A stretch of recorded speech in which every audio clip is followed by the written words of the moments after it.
Vëllezër, kur tregohet frika ndaj Allahut? A dini kur tregohet? Kur ne jemi përballë gjunahut, kur ne jemi përballë mëkatit, i kemi mundësi me e bo gjunahun. Nefsi jonë na nxit për ta vepruar gjunahun.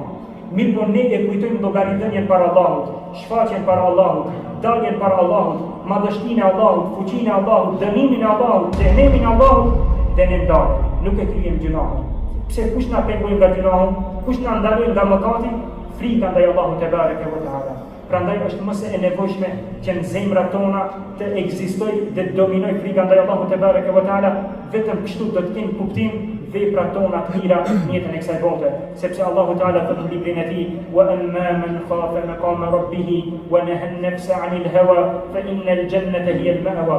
Kushdo që e ka frikë paraqitjen para Allahut dhe e ndalon veten nga epshet e tij, nga dëshirat e tij, fa innal jannata hiya al-ma'wa, thot xhenneti është vendbanimi i tij.